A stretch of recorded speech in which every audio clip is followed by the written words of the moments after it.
Okay सत श्री अकाल जी। सो मैं ਅੱਜ ਦਾ ਜਿਹੜਾ ਟੌਪਿਕ ਹੈ ਸਾਡਾ ਉਹ ਹੈਗਾ safety at work place. Before start this again I just want to introduce myself कि my name is Surender Kumar and working in government senior secondary school town hall Amritsar, ठीक है जी, और travel and tourism.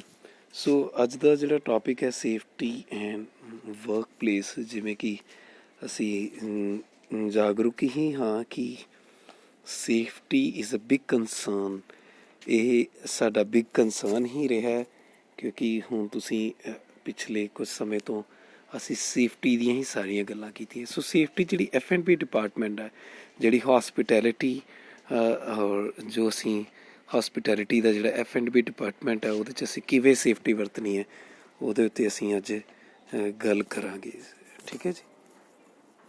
So before start that मैं थोड़े नाल थोड़ा जिहा ये स्टार्ट करना चाहांगा कि सेफ्टी कंसर्न जिहड़ा हैगा है वर्क प्लेस यानी कि F&B food and beverage service department, इत्थे किवें सेफ्टी वरतनी है उसनूं समझण तो पहला थोड़ा जिहा बेसिक से चले जाने हाँ कि फूड एंड बेवरेज सर्विस हुंदा की है, ठीक है जी। सो फूड एंड बेवरेज नूं समझण दे लई असी मैं थोड़ा होर पिछे चला जाना कि जिवें असी पिछली वारी भी पिछले लैक्चर च मैं समझाया सी हॉस्पिटैलिटी टूरिज्म की हुंदा। तुसीं यूट्यूब तो वो वाली वीडियो वेख सकते हो। ते वो जिहड़ा फूड एंड बेवरेज सर्विस जिहड़ा है वो हॉस्पिटैलिटी दे विच जिहड़ा होटल डिपार्टमेंट, होटल एक जिहड़ा हैगा है साडा पार्ट है, उहदा ही एक पार्ट है, राइट। होटल दे विच 4 डिपार्टमेंट मेजर हुंदे आ ते बाकी भी ਉਹਦੇ 'ਚ ਜਿੱਥੇ ਵੀ ਅਸੀਂ ਸਰਵਿਸ ਪ੍ਰੋਵਾਈਡ ਕਰਦੇ ਹਾਂ, ਭਾਵੇਂ ਉਹ ਰੈਸਟੋਰੈਂਟ ਹੋਵੇ ਭਾਵੇਂ ਉਹ ਕੋਈ ਵੀ ਜਗ੍ਹਾ ਹੋਵੇ, ਉੱਥੇ ਅਸੀਂ ਉਹਨੂੰ ਅਸੀਂ ਕਹਿ ਦਿੰਦੇ ਹਾਂ ਜਿੱਥੇ ਫੂਡ ਦੀ ਜਾਂ ਡਰਿੰਕ ਦੀ ਇਹ ਸਾਰੀ ਸਰਵਿਸ ਪ੍ਰੋਵਾਈਡ ਕਰਦੇ ਹਾਂ, that is cold food and beverage service. Majorly part ਇਹ ਹੋਟਲ 'ਚ ਹੀ ਕਰਦਾ, ਇਸ ਕਰਕੇ ਮੈਂ ਹੋਟਲ ਦੀ ਗੱਲ ਕਰ ਰਿਹਾ ਸੀ, ਠੀਕ ਹੈ ਜੀ। ਇਹਦਾ ਮੇਜਰ ਜਿਹੜਾ ਵਰਕ ਹੈ ਉਹ ਹੋਟਲ 'ਚ ਹੀ ਵੇਖਣ ਨੂੰ ਮਿਲਦਾ ਹੈ। ਸੋ ਉੱਥੇ ਜਦੋਂ ਅਸੀਂ ਹੋਟਲ 'ਚ ਵੇਖਦੇ ਹਾਂ, ਹੋਟਲ 'ਚ ਮੇਜਰ 4 ਡਿਪਾਰਟਮੈਂਟ ਹੁੰਦੇ ਆ, ਠੀਕ ਹੈ ਨਾ। ਇੱਕ ਜਿਹਨੂੰ ਅਸੀਂ ਕੁਕਿੰਗ ਕਹਿ ਦਿੰਦੇ ਹਾਂ, ਉਹਨੂੰ ਅਸੀਂ ਟੈਕਨੀਕਲ ਲੈਂਗੁਏਜ ਫੂਡ ਪ੍ਰੋਡਕਸ਼ਨ ਕਹਿੰਦੇ ਹਾਂ, ਕੁਕਿੰਗ। ਦੂਸਰਾ ਅਸੀਂ ਵੇਖਿਆ ਰੂਮਸ ਵਗੈਰਾ ਜਿਹੜੇ ਅਸੀਂ ਵੇਖਦੇ ਹਾਂ, ਅਤੇ ਰੂਮਸ ਵਗੈਰਾ ਜਿਹੜਾ ਅਸੀਂ ਵੇਖਦੇ ਹਾਂ ਅਤੇ ਉਹ ਵੀ ਜਿਹੜਾ ਉੱਥੇ ਉਹਨੂੰ ਕਹਿ ਦਿੰਦੇ ਹਾਂ house keeping department. And third is ਕਿ ਜਿਹੜਾ ਫਰੰਟ ਆਫਿਸ, ਜਿਸ ਤਰ੍ਹਾਂ ਕਿਸੇ ਨੇ ਰੂਮ ਵਗੈਰਾ ਬੁੱਕ ਕਰਾਉਣਾ ਤਾਂ ਉਹਨੂੰ ਫਰੰਟ ਆਫਿਸ ਡਿਪਾਰਟਮੈਂਟ ਕਹਿ ਦਿੰਦੇ ਹਾਂ। ਅਤੇ ਉਸ ਤੋਂ ਬਾਅਦ ਜਿਹੜਾ 4th ਡਿਪਾਰਟਮੈਂਟ ਹੈ ਉਹ ਹੈ food and beverage service area. ਸੋ ਇਹ 4 ਡਿਪਾਰਟਮੈਂਟ ਮੇਜਰ ਹਰ ਜਗ੍ਹਾ 'ਚ ਸਰਵਿਸ ਦੇ ਪੁਆਇੰਟ ਆਫ ਵਿਊ ਨਾਲ ਕੰਮ ਕਰਦੇ ਹੈ, ਜਾਂ ਰੂਮ ਦੀ ਸਰਵਿਸ ਵੀ ਹੁੰਦੀ ਹੈ, ਫੂਡ ਦੀ ਸਰਵਿਸ ਵੀ ਹੁੰਦੀ ਹੈ, ਠੀਕ ਹੈ ਜੀ। ਇਹ ਸਾਰੀਆਂ ਹੀ ਸਰਵਿਸਾਂ ਹੁੰਦੀਆਂ ਨੇ ਉਹਦੇ 'ਚੋਂ ਹੀ ਇੱਕ food and beverage service area ਦੇ ਵਿੱਚ ਅਸੀਂ ਕਿਸ ਤਰੀਕੇ ਦੇ ਨਾਲ ਫੂਡ ਸੇਫਟੀ ਵਰਤਦੇ ਹਾਂ। ਸੋ ਜਿਵੇਂ ਮੈਂ ਤੁਹਾਨੂੰ ਥੋੜ੍ਹਾ ਜਿਹਾ ਓਵਰਵਿਊ ਦੇ ਰਿਹਾ ਸੀਗਾ ਕਿ ਫੂਡ ਐਂਡ ਬੈਵਰੇਜ, ਥੋੜ੍ਹਾ ਇਹਨੂੰ ਅਸੀਂ ਹੋਰ ਮਤਲਬ as a definition point of view ਨਾਲ ਦੇਖ ਲੈਂਦੇ ਹਾਂ, ਜਦੋਂ ਕਿ ਸਾਡਾ ਪੁਆਇੰਟ ਜਿਹੜਾ ਹੋਰ ਜ਼ਿਆਦਾ ਕਲੀਅਰ ਹੋ ਜੇ। So here we have a definition, a basic definition of food and beverage department. ਸੀ ਅਗਰ ਅਸੀਂ ਫੂਡ ਐਂਡ ਬੈਵਰੇਜ ਡਿਪਾਰਟਮੈਂਟ ਨੂੰ ਹੀ ਨਹੀਂ ਸਮਝ ਪਾਵਾਂਗੇ, ਸਾਡਾ ਉਹਦਾ ਓਵਰਵਿਊ ਨਹੀਂ ਹੋਵੇਗਾ ਅਤੇ ਮੁਸ਼ਕਿਲ ਹੈ ਸਾਡੇ ਲਈ ਕਿ ਅਸੀਂ ਉਹ ਸੇਫਟੀ ਨੂੰ ਕਿਵੇਂ ਵਰਤਾਂਗੇ, ਠੀਕ ਹੈ ਨਾ। ਥੋੜ੍ਹਾ ਓਵਰਵਿਊ ਤਾਂ ਲੈਣਾ ਹੀ ਪਏਗਾ। So one of the department in the hotel ਵਿਚ is serve for food and beverage during the guest stay. ਜਿਹੜਾ ਬੈਵਰੇਜ ਮੀਨ ਲਿਕੁਇਡ, ਇਹ ਥੋੜ੍ਹਾ ਜਿਹਾ ਵਰਡ ਨੂੰ ਯਾਦ ਰੱਖ ਲੈਣਾ ਕਿ ਬੈਵਰੇਜ ਦਾ ਮਤਲਬ ਕੁਛ ਵੀ ਲਿਕੁਇਡ, ਫੂਡ ਦਾ ਮਤਲਬ ਕੋਈ ਵੀ ਸੋਲਿਡ ਫੂਡ। ਸੋ ਹੋਟਲ, ਇੱਥੇ ਹੋਟਲ ਸ਼ਬਦ ਵਰਤਿਆ ਗਿਆ, ਤੁਸੀਂ ਰੈਸਟੋਰੈਂਟ ਵੀ ਰੱਖ ਸਕਦੇ ਹੋ, ਕੁਛ ਵੀ, ਕਿ ਹੋਟਲ ਜਾਂ ਰੈਸਟੋਰੈਂਟ ਕੋਈ ਵੀ ਜਿਹੜਾ ਸਾਨੂੰ ਫੂਡ, ਜਿਹੜਾ ਡਿਪਾਰਟਮੈਂਟ ਸਾਨੂੰ ਫੂਡ ਔਰ liquid service I mean food and beverage provide ਕਰਵਾਉਂਦਾ ਹੈ, that department is called food and beverage department, ठीक है। The largest department on board comprising of various area working together to cater our guest food and beverage needs। Basically ਇਹ ਸਭ ਤੋਂ ਵੱਡਾ department ਗਿਣਿਆ ਜਾਂਦਾ ਕਿਸੇ ਵੀ ਹੋਟਲ ਜਾਂ ਤੁਸੀਂ ਰੈਸਟੋਰੈਂਟ 'ਚ ਵੇਖਿਆ ਹੋਏਗਾ ਕਿ ਕਿਵੇਂ ਇਨਕਰੀਜ਼ ਹੋਇਆ। ਸਟਾਰਬਕਸ ਰਾਈਟ ਨਾਓ ਅੰਮ੍ਰਿਤਸਰ ਦੇ ਵਿੱਚ ਹੀ ਇੱਕ ਨਈ ਓਪਨਿੰਗ ਹੀ ਹੋਈ ਹੈ, ਅਤੇ ਜਿਸ ਦਿਨ ਉਹਦੀ ਓਪਨਿੰਗ ਸੀਗੀ ਤਾਂ ਭੀੜ ਲੱਗੀ ਹੋਈ ਸੀ, ਮਤਲਬ ਲੰਬੀ ਲਾਈਨ। ਉਹਦੀ ਜਿਹੜੀ ਕੈਪੇਚੀਨੋ ਔਰ ਕੈਫੇ ਲਾਤੇ ਜਿਹੜੀ ਕੌਫੀ ਹੈ ਉਹਦਾ ਪ੍ਰਾਈਸ ਹੀ 250 ਰੁਪਏ ਹੈ, ਲੇਕਿਨ ਸਟਿਲ ਇਹਦੀ ਡਿਮਾਂਡ ਇੰਨੀ ਇਨਕਰੀਜ਼ ਹੋ ਚੁੱਕੀ ਹੋਈ ਹੈ ਇਸ ਡਿਪਾਰਟਮੈਂਟ ਦੀ ਕਿ ਲਾਈਨ ਲੱਗੀ ਹੋਈ ਸੀ ਇੱਕ ਦਿਨ ਦੀ, ਠੀਕ ਹੈ ਨਾ, ਮਤਲਬ ਕਾਫੀ ਲੰਬੀ ਲਾਈਨ, ਠੀਕ ਹੈ ਨਾ। ਜਿਸ ਦਿਨ ਫਸਟ ਡੇ ਹੀ ਉਹਦੀ ਓਪਨਿੰਗ ਸੀਗੀ ਸਟਾਰਬਕਸ ਦੀ, ਜਦੋਂ ਅੰਮ੍ਰਿਤਸਰ 'ਚ ਖੁੱਲ੍ਹਿਆ ਸੀ। ਸੋ ਇਹ ਲਾਰਜੈਸਟ ਡਿਪਾਰਟਮੈਂਟ ਹੈ, ਹੋਟਲ 'ਚ ਵੀ ਬਹੁਤ ਵੱਡਾ ਰੋਲ ਪਲੇ ਕਰਦਾ। ਡੇ ਬਾਈ ਡੇ people are taking food from outside and they are prone to get food in a hotel and in restaurants, ਤੇ ਉਹ ਤਾਂ ਕਰਕੇ ਉੱਥੋਂ ਦੀ ਇਹ ਡਿਪਾਰਟਮੈਂਟ ਦੀ ਵੈਲਿਊ ਜਿਹੜੀ ਵੱਧ ਰਹੀ ਹੈ, ਔਰ ਇਹ ਡਿਪਾਰਟਮੈਂਟ ਬਹੁਤ ਹੀ ਵੱਡਾ ਹੁੰਦਾ ਹੈ ਹੋਟਲ ਦਾ, ਠੀਕ ਹੈ ਨਾ। ਇਹ ਚੀਜ਼ ਇਹ food and beverage department, so food ਔਰ ਲਿਕੁਇਡ ਦੇ ਨਾਲ ਇਹ ਲਿੰਕ ਰੱਖਦਾ, ਪ੍ਰੋਵਾਈਡ ਕਰਵਾਉਂਦਾ। ਨਾਓ ਇਫ ਯੂ ਸੀ ਕਿ ਅਗਰ ਅਸੀਂ ਵੇਖੀਏ ਅਤੇ ਫੂਡ ਐਂਡ ਬੈਵਰੇਜ ਦੇ ਵਿੱਚ ਇਕੱਲੇ ਹੋਟਲਸ ਨਹੀਂ ਹੈ, ਵੀ ਹੈਵ ਅ ਲੌਂਗ ਲਿਸਟ ਇਸ ਡਿਪਾਰਟਮੈਂਟ ਦੇ ਵਿੱਚ। Hotels, restaurants, ethnic restaurants, coffee shop, speciality restaurants. Speciality restaurant ਹੁੰਦਾ ਹੈ ਜਿੱਥੇ ਜਿਸ ਤਰ੍ਹਾਂ ਮੰਨ ਲਓ ਪੰਜਾਬੀ ਫੂਡ ਹੀ ਮਿਲਦਾ ਹੋਵੇ ਜਾਂ ਸਾਊਥ ਇੰਡੀਅਨ ਫੂਡ ਹੀ ਮਿਲਦਾ, ਸਪੈਸ਼ਲਿਟੀ ਕਿਸੇ ਚੀਜ਼। ਕੌਫੀ ਸ਼ੋਪ ਹੋ ਗਿਆ ਜਿਸ ਤਰ੍ਹਾਂ ਸਿਰਫ ਕੌਫੀ ਮਿਲਦੀ ਹੈ, ਜਿੱਦਾਂ ਹੁਣੇ ਮੈਂ ਸਟਾਰਬਕਸ ਦਾ ਨਾਮ ਲਿਆ। ਰੈਸਟੋਰੈਂਟਸ ਮੈਕਡੋਨਲਡ, ਪੀਜ਼ਾ ਵਗੈਰਾ ਇਹ ਗੱਲ ਕਰਦੇ। ਬੈਂਕੁਏਟ ਥਰਡ ਹੈ, ਬੈਂਕੁਏਟ ਜਿੱਥੇ ਸਿਰਫ ਵਿਆਹ ਵਗੈਰਾ ਹੁੰਦੇ ਆ। ਸਨੈਕ ਬਾਰਸ, ਜਿੱਥੇ ਸਨੈਕ ਬਾਰਸ ਦੀ ਨਾਈਟ ਕਲੱਬਸ, ਇਹ ਸਾਰੇ ਹੀ ਬਾਰ ਜਿੱਥੇ ਸਿਰਫ ਐਲਕੋਹਲ ਹੀ ਸਰਵਿਸ ਹੁੰਦੀ ਹੈ, ਫੈਮਿਲੀ ਸਟਾਈਲ, ਇਹ ਸਾਰੇ ਹੀ ਇਹਦੇ ਵਿੱਚ ਕਵਰ ਹੋ ਜਾਂਦੇ ਹੈ, ਰਾਈਟ। ਇਹ ਸੋ ਐਡਾ ਵੱਡਾ ਹੈ F&B ਡਿਪਾਰਟਮੈਂਟ, ਇਹ ਕੋਈ ਛੋਟਾ ਨਹੀਂ ਹੈ, ਸਿਰਫ ਹੋਟਲ ਤੱਕ ਸੀਮਿਤ ਨਹੀਂ ਹੈ, it is a very big department, ਠੀਕ ਹੈ ਜੀ। ਸੋ ਜੇ ਅਸੀਂ ਗੱਲ ਕਰੀਏ, ਲੇਕਿਨ ਇਹਦੇ ਮੇਜਰ ਜਿਹੜੇ ਅਸੀਂ ਬੀਇੰਗ ਏ ਸਟੂਡੈਂਟ ਤੁਹਾਨੂੰ ਇਹ ਚੀਜ਼ ਨੋਟ ਕਰਨੀ ਚਾਹੀਦੀ ਹੈ ਕਿ ਬਹੁਤ ਜ਼ਿਆਦਾ ਡਿਟੇਲ ਦੇ ਵਿੱਚ ਤੁਸੀਂ ਇੰਡੀਵਿਜੂਅਲੀ ਦੇਖ ਸਕਦੇ ਹੋ, ਜਿਸ ਤਰ੍ਹਾਂ ਮੈਂ ਹੁਣੇ ਲਿਸਟ ਦੱਸੀ, ਬਟ ਇਹਦੇ ਜਿਹੜੇ ਮੇਜਰ ਪਾਰਟ ਹੈ ਜੋ ਬੇਸਿਕਲੀ ਅੱਜ ਜਿਸ ਸਟੇਜ 'ਤੇ ਤੁਹਾਨੂੰ ਜਿਹੜੀ ਸਮਝਣ ਦੀ ਲੋੜ ਹੈ ਉਹ ਹੈਗੀ ਹੈ ਹੋਟਲਸ ਔਰ ਰੈਸਟੋਰੈਂਟਸ। ਹੋਟਲਸ ਔਰ ਰੈਸਟੋਰੈਂਟ ਜਿਹੜੇ ਨੇ ਇਹਦੇ ਬਹੁਤ ਵੱਡੇ ਡਿਪਾਰਟਮੈਂਟ ਨੇ, ਇਹਦੇ 'ਚ ਸਾਰਾ ਕਵਰ ਕੀਤਾ ਜਾਂਦਾ ਹੈ। ਸੋ what are hotels? This sector provides food and beverage along with the accommodation. These develop from INS supported by the development or transfer increase the business and related tourism. ਠੀਕ ਹੈ ਜੀ, ਇਹ ਹੋਟਲ ਤੁਹਾਨੂੰ ਪਤਾ ਹੀ ਹੋਏਗਾ। ਅੰਮ੍ਰਿਤਸਰ 'ਚ ਰਾਈਟ ਨਾਓ ਅਗਰ ਅਸੀਂ ਇੰਟਰਨੈਟ 'ਤੇ ਸਰਚ ਕਰੀਏ ਤਾਂ more than 300 ਹੋਟਲਸ ਆ ਚੁੱਕੇ ਹੋਏ ਨੇ, ਠੀਕ ਹੈ ਨਾ। 5 ਸਟਾਰ ਡੀਲਕਸ ਤੱਕ ਹੋਟਲ ਇੱਥੇ ਆਮ ਹੈ। ਹਯਾਤ, ਤਾਜ, ITC, ਮੈਰੀਅਟ ਸਭ ਨੇ ਇੰਟਰੋਡਕਸ਼ਨ ਦਿੱਤੀ ਹੋਈ ਹੈ ਔਰ ਕਾਫੀ ਵੱਡਾ ਬਿਜ਼ਨਸ ਹੋ ਚੁੱਕਿਆ ਹੈ। ਰੈਸਟੋਰੈਂਟ ਜਿਵੇਂ ਮੈਂ ਹੁਣੇ ਨਾਮ ਲਿਆ ਕਿ provide food and beverage service and some entertainment facilities. Accommodation ਦਾ ਮਤਲਬ ਰਹਿਣ ਦੀ ਜਗ੍ਹਾ, ਜੋ ਅਸੀਂ ਹੁਣੇ ਬੋਲੇ। ਸੋ ਹੋਟਲ ਦੇ ਵਿੱਚ ਤੁਹਾਨੂੰ ਰਹਿਣ ਦੀ ਜਗ੍ਹਾ ਮਿਲਦੀ ਹੈ, ਲੇਕਿਨ ਜਿਹੜਾ ਆਪਣਾ ਰੈਸਟੋਰੈਂਟਸ ਹੈਗੇ ਆ ਉੱਥੇ ਰਹਿਣ ਦੀ ਜਗ੍ਹਾ ਨਹੀਂ ਮਿਲਦੀ ਹੈਗੀ। ਇਹ ਦੋਵਾਂ ਦੇ ਵਿੱਚ ਬੜਾ ਵੱਡਾ ਡਿਫਰੈਂਸ ਹੈ, ਠੀਕ ਹੈ ਨਾ। ਅਗਰ ਟੈਕਨੀਕਲੀ ਤੁਸੀਂ ਡਿਫਰੈਂਸ ਕੱਢਣਾ ਅਤੇ ਰੈਸਟੋਰੈਂਟ ਦੀ ਵੀ ਬਹੁਤ ਸਾਰੀਆਂ ਉਦਾਹਰਨਾਂ ਹਨ। ਮੈਕਡੋਨਲਡ, ਪੀਜ਼ਾ ਹਟ, Domino's, these all are the restaurants and you can see that ki we have large variety of restaurants these days. छोटी मोटी लिस्ट नहीं है, बहुत वड्डी लिस्ट हैगी है रेस्टोरेंट्स की। So these two are the major part of food and beverage service department. What are these? Hotels and restaurants, ठीक है जी। ਹੋਰ ਵੀ ਲਿਸਟ ਹੈ ਕਾਫੀ ਸ਼ੋਪ ਵਗੈਰਾ ਦੀ, ਲੇਕਿਨ these two are the major part, ਠੀਕ ਹੈ ਜੀ। ਇਹ ਦੋਵੇਂ ਮੇਜਰ ਪਾਰਟ ਹੈ। ਨਾਓ ਮੂਵ, ਹੁਣ ਅਸੀਂ ਗੱਲ ਕਰਦੇ ਹਾਂ ਕਿ ਇਹਨਾਂ 'ਚ ਅਚੀਵ ਸੇਫਟੀ ਸਟੈਂਡਰਡਸ, ਠੀਕ ਹੈ ਜੀ। 1 second, yes, I had a spelling mistake, I'm so sorry. Safety standards, right?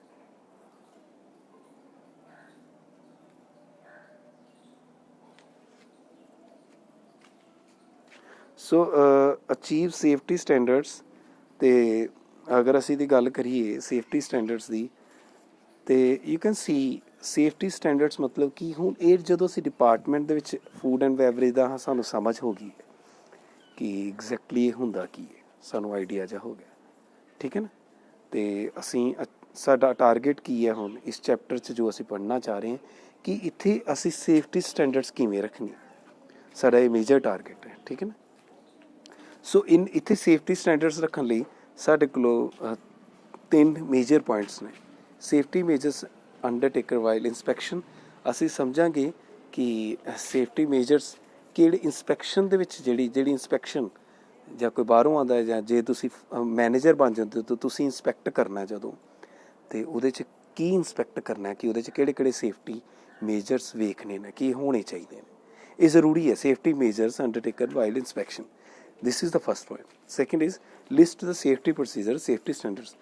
Safety standards ਜਿਹੜੇ ਵੀ ਹੁੰਦੇ ਨੇ ਉਹ ਉੱਥੇ ਵਰਤੇ ਜਾ ਰਹੇ ਨੇ ਕਿ ਨਹੀਂ, ਜਦੋਂ ਤੁਸੀਂ ਇੰਸਪੈਕਸ਼ਨ ਕਰਨੀ ਹੈ ਤੁਸੀਂ ਇਹ ਵੀ ਚੀਜ਼ ਦੇਖਣੀ, ਇਹ ਸੈਕਿੰਡ ਪੁਆਇੰਟ ਹੈਗਾ।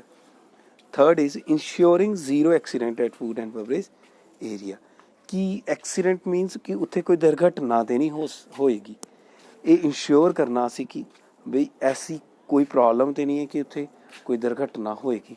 ਬਸ ਇਹ 3 ਪੁਆਇੰਟ ਵੇਖਣੇ ਹੈ। Safety measures undertaken while inspection, list ਦਾ ਸੇਫਟੀ ਸਟੈਂਡਰਡਸ, ਅਗਰ ਜ਼ੀਰੋ ਐਕਸੀਡੈਂਟ ਦਾ ਤੁਸੀਂ ਦੇਖਣਾ।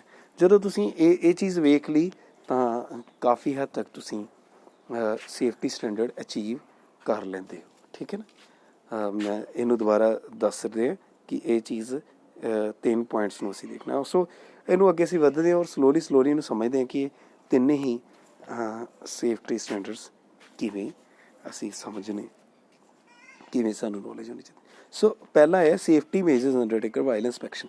ਜਦੋਂ ਤੁਸੀਂ ਐਜ਼ ਏ ਮੈਨੇਜਰ ਵਰਕ ਕਰਦੇ ਹੋ ਜਾਂ ਸੁਪਰਵਾਈਜ਼ਰ ਵਰਕ ਕਰਦੇ ਹੋ ਤਾਂ ਤੁਸੀਂ ਸੇਫਟੀ ਸਟੈਂਡਰਡ ਜਿਹੜਾ ਹੈ ਉਹ ਸੇਫਟੀ ਮੇਜਰਸ ਜਿਹੜੇ ਨੇ ਉਹ ਦੇਖਦੇ ਹੋ। ਅਤੇ ਸਭ ਤੋਂ ਪਹਿਲਾਂ ਉਹਦੇ ਵਿੱਚ ਤੁਸੀਂ ਦੇਖਦੇ ਹੋ ਸੈਨੀਟਾਈਜੇਸ਼ਨ, ਠੀਕ ਹੈ ਨਾ। ਅੱਜ ਤੋਂ ਪਹਿਲਾਂ last year it was difficult to teach, ਮਤਲਬ ਇਹ ਮੁਸ਼ਕਿਲ ਸੀ ਬੱਚਿਆਂ ਨੂੰ ਕਿ ਸੈਨੀਟਾਈਜ਼ ਦਾ ਮਤਲਬ ਕੀ ਹੈਗਾ, those who are from Punjabi background. But ਹੁਣ ਤਾਂ ਬਹੁਤ ਈਜ਼ੀ ਹੋ ਗਿਆ, ਸੈਨੀਟਾਈਜ਼ਰ ਸਾਰਿਆਂ ਨੇ ਸੁਣ ਲਿਆ।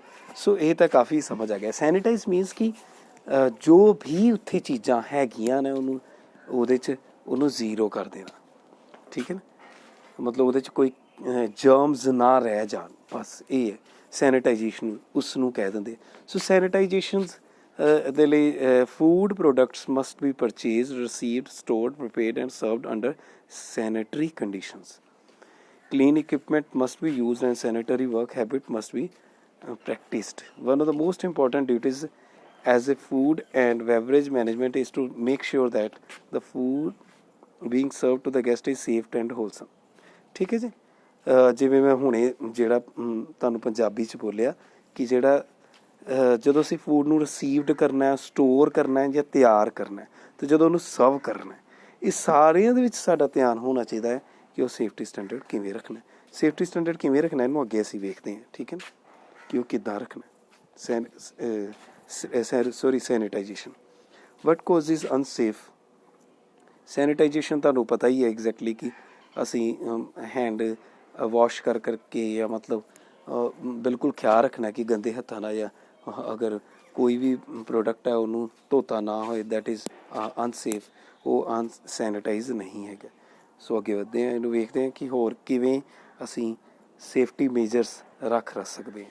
ਇਨ order to serve food, what causes unsafe food. In order to serve food and beverage, you must know what causes food to become unsafe. There are 2 causes of unsafe. Chemical poisoning occurs and harmful germs when the food is inappropriate manners.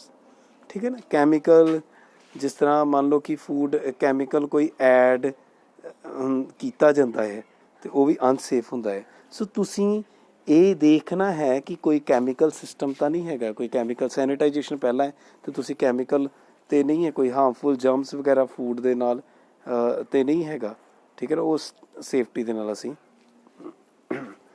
ਅਸੀਂ ਦੇਖ ਹੀ ਲੈਣਾ ਕਿ ਜਦੋਂ ਅਸੀਂ safety measures ਦੇ ਵਿੱਚ sanitisation, ਮਤਲਬ overall ਤੁਸੀਂ ਕਲੀਨਿੰਗ ਵੇਖਣੀ ਹੈ ਸਾਰੀ ਹੀ, ਹੈ ਨਾ। ਜਿਹੜਾ ਸੇਫਟੀ ਮੇਜਰਸ ਦੀ ਅਸੀਂ ਗੱਲ ਕੀਤੀ ਹੈ ਫਸਟ ਵਾਲੀ, ਉਹਦੇ 'ਚ ਤੁਸੀਂ ਓਵਰਆਲ ਇੰਸਪੈਕਟ ਕਰਦੇ ਵੇਲੇ ਸੈਨੀਟਾਈਜੇਸ਼ਨ ਪ੍ਰੋਪਰ ਵੇਖਣੀ ਹੈ, ਸਾਫ਼ ਸਫਾਈ ਵੇਖਣੀ ਹੈ, ਕਲੀਨਿੰਗ ਸਾਰੀ ਵੇਖਣੀ, ਠੀਕ ਹੈ ਨਾ। ਹੁਣ ਸੈਕਿੰਡ 'ਚ ਚੱਲਦੇ ਹਾਂ ਸੇਫਟੀ ਸਟੈਂਡਰਡਸ। ਕੁਝ ਪੁਆਇੰਟਸ ਅਸੀਂ ਮੈਂ ਲਿਖੇ ਹੋਏ ਨੇ ਤੁਹਾਡੇ ਲਈ ਫॉर योर ਬੈਨੀਫਿਸ਼ੀਅਲ, ਕਿ ਅਸੀਂ ਪੁਆਇੰਟ ਵਾਈਜ਼ ਨੂੰ ਚੀਜ਼ ਨੂੰ ਸਮਝ ਲਈਏ ਕਿ ਕਿਵੇਂ ਸੇਫਟੀ ਸਟੈਂਡਰਡਸ ਅਸੀਂ ਵੇਖ ਸਕਦੇ ਹਾਂ। ਜੇ ਸੇਫਟੀ ਸਟੈਂਡਰਡਸ ਹੋਣਗੇ ਸਾਡੇ ਕੋਲੋਂ ਦੈਨ ਓਨਲੀ ਤੇ ਅਸੀਂ ਗੱਲ ਕਰਾਂਗੇ ਕਿ we achieve the safety standards, ਠੀਕ ਹੈ ਨਾ। So safety standards, what are these safety standards? To maintain the safety standard, we must check the hygienity point of staff. ਹਾਈਜੀਨਿਟੀ, ਜਿਵੇਂ ਸੈਨੀਟੇਸ਼ਨ ਦਾ ਮਤਲਬ ਸਮਝਾਇਆ, ਹਾਈਜੀਨਿਟੀ ਮਤਲਬ ਕਿ hygiene means again it is sanitation ਤੇ means ਬਿਲਕੁਲ ਉਹਨੂੰ ਸੈਨੀਟਾਈਜ਼ ਕਰ ਦੇਣਾ, ਕਿ ਕੋਈ ਜਰਮਸ ਰਹਿਣ ਦੇਣਾ। ਹਾਈਜੀਨਿਟੀ ਮੀਨਸ ਸਾਫ ਸਫਾਈ, ਅਗਰ ਬਿਲਕੁਲ ਪੰਜਾਬੀ 'ਚ ਇਹਨੂੰ ਸਮਝਿਆ ਜਾਏ। ਅਤੇ ਹਾਈਜੀਨਿਟੀ ਜਿਹੜੀ ਹੈ ਉਹਨੂੰ ਅਸੀਂ ਚੈੱਕ ਕਰਨਾ, ਅਤੇ ਕੁਛ ਪੁਆਇੰਟਸ ਦੇ ਰਾਹੀਂ ਅਸੀਂ ਚੈੱਕ ਕਰ ਸਕਦੇ ਹਾਂ ਕਿ ਇਹ ਹੈਗਾ ਕਿ ਨਹੀਂ, ਤਾਂ ਅਸੀਂ ਕਹਿ ਸਕਦੇ ਹਾਂ ਕਿ ਉਹਨੇ ਸੇਫਟੀ ਸਟੈਂਡਰਡਸ ਅਚੀਵ ਕਰ ਲਿਆ। What are these points? ਚਲੋ ਇਹ ਦੇਖਦੇ। Attend duty in a clean and tidy uniform. ਦੇਖੋ ਅਸੀਂ ਔਰ ਜੇ ਇਫ ਯੂ ਆਰ ਸੁਪਰਵਾਈਜ਼ਰ, ਅਗਰ ਤੁਸੀਂ ਸੁਪਰਵਾਈਜ਼ਰ ਨਹੀਂ ਹੋ, ਇਫ ਯੂ ਆਰ ਬੇਸਿਕ, ਅਤੇ ਤੁਸੀਂ ਬੇਸਿਕ ਲੈਵਲ 'ਤੇ ਹੋ, ਹੈ ਨਾ, ਸਟੀਵਰਟ ਹੋ, ਅਤੇ ਤੁਸੀਂ ਇਹ ਵੇਖਣਾ ਹੈ ਕਿ ਤੁਹਾਡੀ ਯੂਨੀਫਾਰਮ ਕਲੀਨ ਹੈ ਔਰ ਬਿਲਕੁਲ ਟਾਈਡੀ ਯੂਨੀਫਾਰਮ ਹੈ, ਬਿਲਕੁਲ ਸਾਫ ਸਫਾਈ ਇਸ ਚੀਜ਼ ਦਾ, ਠੀਕ ਹੈ ਨਾ। ਜਵੈਲਰੀ ਜਿਹੜੀ ਹੈ ਉਹ ਨਾ ਪਾਈ ਹੋਵੇ, ਇਹ ਵੀ ਸੇਫਟੀ ਸਟੈਂਡਰਡ ਦਾ ਹਿੱਸਾ ਹੈ। To avoid entangling articles and caring for the travel, ਮਤਲਬ ਆੜ ਉੜ ਜਾਂਦਾ ਹੈ ਔਰ ਐਕਸੀਡੈਂਟ ਹੋਣ ਦਾ ਚਾਂਸਿਸ ਹੁੰਦਾ। Beware of the equipment and their appropriate applications. ਜਿਸ ਤਰ੍ਹਾਂ ਮੰਨ ਲਓ ਕੁਛ ਓਵਨ ਹੈ ਅਤੇ ਉਹਨੂੰ ਚਲਾਉਣਾ ਆਉਂਦਾ ਹੋਏ, ਤਾਂ ਹੀ ਤਾਂ ਇਸ ਵੇਲੇ ਤੁਹਾਨੂੰ ਇਹ ਟ੍ਰੇਨਿੰਗ ਦਿੱਤੀ ਜਾ ਰਹੀ ਹੈ ਨਾ। That's why you are in NSQF, ਪਰ ਓਕੇਸ਼ਨਲੀ ਤੁਸੀਂ ਇਸ ਚੀਜ਼ ਨੂੰ ਪੜ੍ਹ ਰਹੇ ਹੈਗੇ, ਠੀਕ ਹੈ ਨਾ। ਇਹ ਜ਼ਰੂਰੀ ਹੈ, ਠੀਕ ਹੈ। Next is be careful of handling hot food and beverage, ਠੀਕ ਹੈ। ਅਤੇ ਜਦੋਂ ਗਰਮ ਤੁਸੀਂ ਚੀਜ਼ ਨੂੰ ਫੜਦੇ ਹੋ, ਕਲੀਅਰਲੀ ਦੇਖ ਲੈਣਾ ਤੁਸੀਂ ਕਿ ਉਹ ਜ਼ਿਆਦਾ ਗਰਮ ਨਾ ਹੋਵੇ, ਅਤੇ ਇਸ ਤਰ੍ਹਾਂ ਨਾ ਹੋਏ ਕਿ ਤੁਸੀਂ ਗਰਮ ਹੱਥ ਲਗਾ ਦਿਓ ਅਤੇ ਉਹਦੇ ਨਾਲ ਵੀ ਸੇਫਟੀ ਸਟੈਂਡਰਡ ਤੁਹਾਡੇ ਜਿਹੜੇ ਮਿਸ ਹੁੰਦੇ। Never run in work place clear spillage on the floor immediately. ਜੇ ਕੁਛ ਡਿੱਗ ਜਾਂਦਾ ਹੈ ਤਾਂ ਉਹਨੂੰ ਸਾਫ਼ ਕਰ ਲਓ। ਨੈਵਰ ਰਨ, ਦੌੜਨਾ ਨਹੀਂ ਹੈ। ਤਾਂ these all are the safety standards, ਠੀਕ ਹੈ ਨਾ।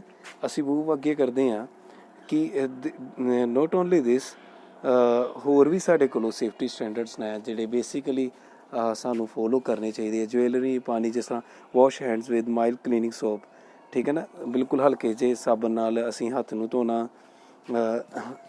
ਵਾਈਪ ਕਰਨੇ ਸਾਰੇ ਜਿਹੜੇ ਵੀ ਤੁਸੀਂ ਜਿਹੜੇ ਯੂਟੈਂਸਿਲਸ ਗੈਸਟ ਨੂੰ ਦਿੰਦੇ ਹੋ ਉਹਨਾਂ ਨੂੰ। ਡੂ ਨੋਟ ਸਮੋਕ ਔਰ ਈਟ ਤੰਬਾਕੂ ਵਾਈਲ ਵਰਕਿੰਗ, ਵੈਸੇ ਤਾਂ ਕਰਨਾ ਹੀ ਨਹੀਂ ਚਾਹੀਦਾ, ਹੈ ਨਾ। ਸੋ ਇਹ ਤਾਂ 100% ਹੀ ਹੈ ਕਿ ਇਹ ਚੀਜ਼ ਅਵੋਇਡ ਹੀ ਕਰਨੀ ਚਾਹੀਦੀ ਹੈ, ਤੰਬਾਕੂ ਔਰ ਐਲਕੋਹਲ ਵਗੈਰਾ ਸਭ ਕੁਛ ਇਹ ਤਾਂ। ਲੇਕਿਨ ਅਗਰ ਕੋਈ ਕਰਦਾ ਹੋਵੇਗਾ ਇਨ ਫਿਊਚਰ, ਤੁਸੀਂ ਅਗਰ ਸੁਪਰਵਾਈਜ਼ਰ, ਤਾਂ ਪਲੀਜ਼ ਇਨਸ਼ੋਰ ਕਰੋ ਕਿ ਇਹਦੇ 'ਚ ਵੀ ਸੇਫਟੀ ਸਟੈਂਡਰਡ ਰੱਖਣਾ, ਠੀਕ ਹੈ ਨਾ। Keep nails trimmed, it is again a very important thing ਕਿ ਤੁਹਾਡੇ ਨੇਲਸ ਜਿਹੜੇ ਨੇ ਉਹ ਟ੍ਰਿਮਡ ਹੋਣੇ ਚਾਹੀਦੇ ਨੇ, ਹੈ ਨਾ। ਜੇ ਤੁਹਾਡਾ ਕੋਲਡ ਕਫ ਹੈ ਅਤੇ ਇਸ ਚੀਜ਼ ਦਾ ਵੀ ਖਿਆਲ ਰੱਖਣਾ। ਅਤੇ loose jewellery, insure clean uniform, ਇਹ ਸਾਰੀਆਂ ਹੀ ਗੱਲਾਂ ਤੁਹਾਨੂੰ ਸਿੰਗਲ ਪੁਆਇੰਟ ਨਾਲ ਦੱਸ ਦਿੱਤੀਆਂ ਨੇ ਕਿ ਤੁਸੀਂ ਇਹ ਸਾਰੀਆਂ ਹੀ ਚੀਜ਼ਾਂ ਨੂੰ ਫੋਲੋ ਕਰਨਾ, ਠੀਕ ਹੈ। ਕਿ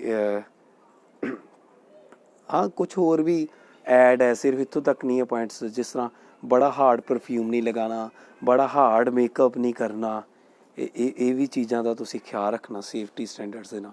ਪਤਾ ਲੱਗੇ ਕਿ ਤੁਸੀਂ ਬੜਾ ਹਾਰਡ ਪਰਫਿਊਮ ਲਗਾਇਆ ਹੋਇਆ ਹੈ, ਠੀਕ ਹੈ, ਅਤੇ ਤੁਸੀਂ ਜਦੋਂ ਗੈਸਟ ਦੇ ਲਾਗੇ ਜਾਂਦੇ ਤਾਂ ਉਹਨੂੰ ਕਈ ਗੈਸਟ ਇਹਦੇ ਐਲਰਜਿਕ ਹੁੰਦੇ ਨੇ, ਅਤੇ ਉਹ ਇੰਪਰੈਸ਼ਨ ਜਿਹੜਾ ਬਿਲਕੁਲ ਸਹੀ ਨਹੀਂ ਪੈਂਦਾ ਹੈਗਾ। ਇਹ ਤੁਸੀਂ ਖਾਸ ਖਿਆਲ ਰੱਖ ਲੈਣਾ। ਅਤੇ ਇਸ ਚੀਜ਼ 'ਚ ਬਿਲਕੁਲ ਅੱਗੇ ਇਹਦਾ ਤੁਸੀਂ ਬਿਲਕੁਲ ਹੀ ਖਿਆਲ ਰੱਖਣਾ। ਔਰ ਇਸ ਚੀਜ਼ 'ਚ ਵੀ ਕਿ ਇਹ ਜਿਹੜਾ ਕਿ ਪਰਫਿਊਮ ਵਗੈਰਾ ਜਾਂ ਕੋਈ ਵੀ ਚੀਜ਼ ਇਸ ਤਰ੍ਹਾਂ ਦੀ ਮੈਡੀਸਨ ਵਗੈਰਾ ਨਹੀਂ ਰੱਖਣਾ, ਠੀਕ ਹੈ ਨਾ। ਇਹ ਚੀਜ਼ ਦਾ ਵੀ ਜ਼ਰੂਰੀ ਖਿਆਲ ਰੱਖਣਾ। ਨਾ ਮੂਵ ਫਰਦਰ। ਨਾ ਐਜ਼ ਵੀ ਵਰ ਡਿਸਕਸਿੰਗ, ਜਿਹੜਾ ਮੈਂ ਬੇਸਿਕਲੀ ਫਿਰ ਥੋੜ੍ਹਾ ਜਿਹਾ ਪਿੱਛੇ ਜਾ ਕੇ ਇੱਕ ਸਲਾਈਡ ਤੋਂ ਤੁਹਾਨੂੰ ਦੱਸਣਾ। Foods safety at work place ਸਾਡਾ ਜਿਹੜਾ ਚੈਪਟਰ ਹੈ ਉਹਦੇ ਵਿੱਚ ਅਸੀਂ ਅੱਜ ਜੋ ਵੇਖ ਰਹੇ ਹਾਂ ਕਿ ਸਾਡਾ ਟਾਰਗੇਟ ਹੈ ਕਿ ਸੇਫਟੀ ਸਟੈਂਡਰਡ ਉਹਨੂੰ ਅਚੀਵ ਕਰਨਾ। ਸੇਫਟੀ ਸਟੈਂਡਰਡਸ ਅਸੀਂ ਹੁਣ ਤੱਕ ਪੜ੍ਹਿਆ ਹੈ ਕਿ ਸੇਫਟੀ ਮੇਜਰਸ ਜਿਹੜੇ ਨੇ ਇੰਸਪੈਕਸ਼ਨ ਦੇ ਵੇਲੇ ਕਿਹੜੇ ਕਿਹੜੇ ਹੋਣੇ ਚਾਹੀਦੇ, ਔਰ ਸੇਫਟੀ ਸਟੈਂਡਰਡਸ ਜਿਹੜੇ ਅਸੀਂ ਪੁਆਇੰਟ ਪੜ੍ਹੇ ਨੇ ਉਹ ਵੀ ਸਾਨੂੰ ਪਤਾ ਲੱਗ ਗਿਆ ਕਿ ਕਿਹੜੇ ਕਿਹੜੇ ਸੇਫਟੀ ਸਟੈਂਡਰਡਸ ਰੱਖਣੇ ਹੈ ਨਾ। ਅਗਰ ਇੰਸਪੈਕਸ਼ਨ ਦੇ ਵੇਲੇ ਵੀ ਅਸੀਂ ਗੱਲ ਕੀਤੀ ਕਿ ਸੈਨੀਟਾਈਜੇਸ਼ਨ ਦੀ ਖਿਆਲ ਰੱਖਣਾ, ਉਸ ਤੋਂ ਬਾਅਦ ਅਸੀਂ ਗੱਲ ਕੀਤੀ ਹੈ ਕਿ ਬਿਲਕੁਲ ਅਨਸੇਫ ਫੂਡ ਨਾ ਦਿੱਤਾ ਹੋਵੇ, ਠੀਕ ਹੈ। ਇਹ ਸੇਫਟੀ ਇੰਸਪੈਕਸ਼ਨ ਦੇ ਵੇਲੇ ਖਿਆਲ ਰੱਖਣਾ।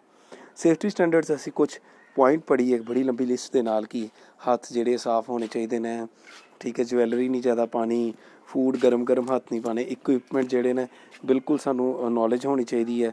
ਕਫ ਅਤੇ ਖਾਂਸੀ ਵਗੈਰਾ ਹੁੰਦੀ ਹੈ ਅਤੇ ਅਸੀਂ ਵਰਕ 'ਤੇ ਨਾ ਹੀ ਜਾਈਏ। ਨੇਲਸ ਸਾਡੇ ਟ੍ਰਿਮਡ ਹੋਣ, ਠੀਕ ਹੈ। ਜੇ ਸਾਡੇ ਕਿਤੇ ਸੱਟ ਲੱਗੀ ਹੈ ਅਤੇ ਉਹ ਕਵਰ ਹੋਵੇ ਸਭ ਕੁਛ, ਠੀਕ ਹੈ। ਉਸ ਤੋਂ ਬਾਅਦ ਤੰਬਾਕੂ ਸਮੋਕਿੰਗ ਵਗੈਰਾ ਤੋਂ ਬਿਲਕੁਲ ਪਰਹੇਜ਼ ਹੀ ਹੋਵੇ, ਅਤੇ ਅਗਰ ਕੋਈ ਕਰਦਾ ਤਾਂ ਉਹਨੂੰ ਅਵੋਇਡ ਕਰ ਦਿੱਤਾ ਜਾਏ, ਮਨਾ ਕਰ ਦਿੱਤਾ ਜਾਏ। ਜਵੈਲਰੀ ਜਿਹੜੀ ਉਹ ਲੂਜ਼, ਅਤੇ ਅਗਰ ਇਨ ਕੇਸ ਕੋਈ ਰਿਲੀਜੀਅਸ ਕਿਸੇ ਨੇ ਕੋਈ ਚੀਜ਼ ਪਾਈ ਹੈ ਤਾਂ ਬਿਲਕੁਲ ਲੂਜ਼ ਨਾ ਹੋਵੇ। ਇਹ ਸਾਰੀਆਂ ਚੀਜ਼ਾਂ ਦਾ ਅਸੀਂ ਖਿਆਲ ਰੱਖਣਾ।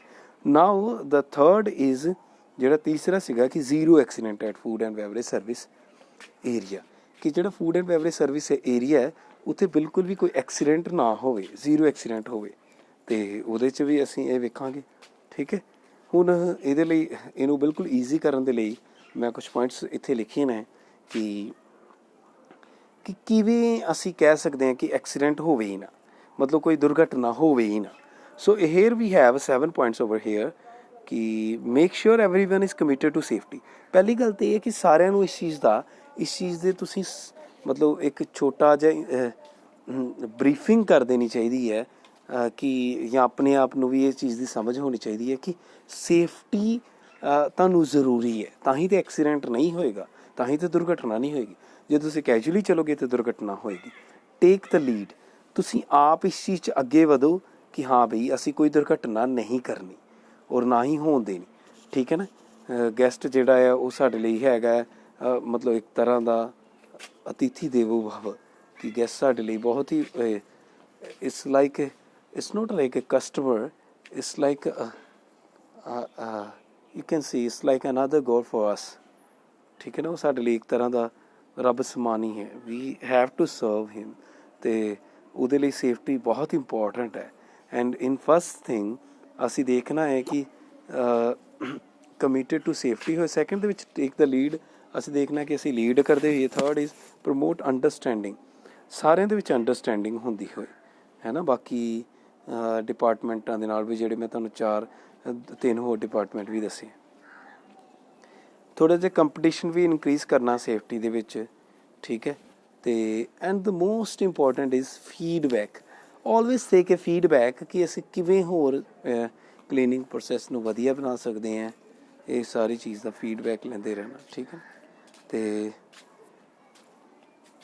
Move swiftly to correct safety problems, ਅਸੀਂ ਸ਼ਿਫਟ ਕਰਨਾ ਕਿ ਕਿਵੇਂ ਸੇਫਟਲੀ ਪ੍ਰੋਸੀਜਰਸ ਜਿਹੜਾ ਉਹਦੇ ਵੱਲ ਵਧਣਾ, ਅਤੇ ਉਹਨੂੰ ਵੇਖਣਾ ਕਿ ਹਾਂ ਵੀ ਹੁਣ ਇਹ ਸਾਡੇ ਲਈ ਸੇਫ ਹੈਗਾ ਹੈ। ਸੋ ਹੇਅਰ ਵੀ ਹੈਵ 7 ਪੁਆਇੰਟਸ ਕਿ ਜ਼ੀਰੋ ਐਕਸੀਡੈਂਟ ਕਿਵੇਂ ਹੋਏਗਾ food and beverage service area. ਇੱਕ ਵਾਰੀ ਫਿਰ ਤੋਂ ਰਿਵਾਈਜ਼ ਕਰ ਲਈਏ, ਸਾਡਾ ਸੇਫਟੀ ਐਟ ਵਰਕ ਪਲੇਸ ਦੇ ਵਿੱਚ ਅਸੀਂ ਅੱਜ ਦਾ ਇਹ ਸਾਰਾ ਇਹ ਟੌਪਿਕ ਪੜ੍ਹਿਆ ਹੈ, ਇਹ ਸਾਡਾ chapter C. So safety at work place 'ਚ ਅਸੀਂ ਗੱਲ ਕੀਤੀ ਸੀ food and beverage service the. Food and beverage service ਹੁੰਦਾ ਕੀ ਹੈ, ਇਹਦੇ ਉੱਤੇ ਆਪਾਂ ਗੱਲ ਕੀਤੀ ਸੀ। ਅਗਰ ਅਸੀਂ ਬਿਲਕੁਲ ਇਹਦੇ 'ਤੇ ਪਿੱਛੇ ਜਾਈਏ, ਰਿਵਾਈਜ਼ ਕਰੀਏ, ਫੂਡ ਐਂਡ ਬੈਵਰੇਜ ਜਿਹੜੀ ਇੰਡਸਟਰੀ ਹੈ ਇੱਕ ਸਿਰਫ ਹੋਟਲ ਰੈਸਟੋਰੈਂਟ ਤੱਕ ਨਹੀਂ ਸੀਮਿਤ, ਇੱਕ ਬੜਾ ਵੱਡਾ ਡਿਪਾਰਟਮੈਂਟ ਹੈ। ਅਤੇ ਇਹਦੇ 'ਚ ਮੇਜਰ ਜੇ ਅਸੀਂ ਗੱਲ ਕਰੀਏ ਤਾਂ ਹੋਟਲ ਅਸੀਂ ਰੈਸਟੋਰੈਂਟ ਦੇ ਉੱਤੇ ਫੋਕਸ ਜ਼ਿਆਦਾ ਕੀਤਾ ਸੀ। ਹੁਣ ਅਸੀਂ ਜਦੋਂ ਫੂਡ ਐਂਡ ਸੇਫਟੀ ਨੂੰ ਸਮਝ ਗਏ ਤਾਂ ਅਸੀਂ ਇਹ ਵੀ ਪੜ੍ਹਿਆ ਕਿ how to achieve the safety standards, ਅਤੇ ਸੇਫਟੀ ਸਟੈਂਡਰਡਸ ਨੂੰ ਅਚੀਵ ਕਰਨ ਲਈ ਅਸੀਂ ਇਹ 3 ਪੁਆਇੰਟਸ ਜਿਹੜੇ ਤੁਸੀਂ ਵੇਖ ਰਹੇ ਹੋ ਸਕਰੀਨ 'ਤੇ, ਇਹ 3 ਪੁਆਇੰਟਸ ਨੂੰ ਅਸੀਂ ਧਿਆਨ 'ਚ ਰੱਖਿਆ ਸੀ ਕਿ ਕਿਵੇਂ ਇੰਸਪੈਕਸ਼ਨ ਕਰਨੀ ਹੈ, ਕਿਵੇਂ ਸੇਫਟੀ ਸਟੈਂਡਰਡਸ ਦੇ ਕੁਛ ਪੁਆਇੰਟ ਰੱਖਣੇ, ਔਰ ਜ਼ੀਰੋ ਐਕਸੀਡੈਂਟ ਕਿਵੇਂ ਆਪਾਂ ਮੈਨੇਜ ਕਰਨਾ। ਸੋ ਜਦੋਂ ਅਸੀਂ ਇੰਸਪੈਕਸ਼ਨ ਦੀ ਗੱਲ ਕੀਤੀ ਸੀ ਅਤੇ ਸੈਨੀਟਾਈਜੇਸ਼ਨ ਔਰ ਜਿਹੜਾ ਅਨਸੇਫ ਫੂਡ ਹੈ ਉਹਨੂੰ ਅਸੀਂ ਬਿਲਕੁਲ ਕਾਂਟਾ ਮਾਰਾਂਗੇ ਅਤੇ ਇਹਨੂੰ ਅਸੀਂ ਧਿਆਨ 'ਚ ਰੱਖਾਂਗੇ, ਠੀਕ ਹੈ ਨਾ। ਸੇਫਟੀ ਸਟੈਂਡਰਡਸ 'ਤੇ ਅਸੀਂ ਕੁਛ ਪੁਆਇੰਟ ਪੜ੍ਹੇ ਹੈ, ਜਿਵੇਂ ਪਹਿਲਾਂ ਵੀ ਰਿਵਾਈਜ਼ ਕਰਾਇਆ, ਮੈਂ ਦੁਬਾਰਾ ਹੁਣ ਉਹਨੂੰ ਰਿਪੀਟ ਨਹੀਂ ਕਰਦਾ। ਤੇ ਲਾਸਟ ਵਿੱਚ ਜਿਹੜਾ ਐਕਸੀਡੈਂਟ ਨਾ ਹੋਵੇ ਉਹਦੇ 'ਚ ਅਸੀਂ ਲੀਡ ਕਰਨਾ ਹੈ, ਸੇਫਟੀ ਸਟੈਂਡਰਡਸ ਕੁਛ ਰੱਖਣੇ ਹੈ ਔਰ ਫੀਡਬੈਕ ਵਗੈਰਾ ਲੈ ਕੇ ਅਸੀਂ ਇਸ ਚੀਜ਼ ਦਾ ਖਿਆਲ ਰੱਖਣਾ। ਸੋ ਇਹ ਸਾਰਾ ਹੀ ਅੱਜ ਸੇਫਟੀ ਐਟ ਵਰਕ ਪਲੇਸ ਜੋ ਅਸੀਂ ਪੜ੍ਹਿਆ ਹੈ ਕਿ ਕਿਵੇਂ ਅਸੀਂ ਸੇਫਟੀ ਰੱਖਣੀ ਹੈ ਆਪਣੀ ਵਰਕ ਪਲੇਸ 'ਤੇ। ਆਈ ਹੋਪ ਤੁਸੀਂ ਇਹ ਇੰਜੋਇਡ ਕੀਤਾ ਹੋਗਾ।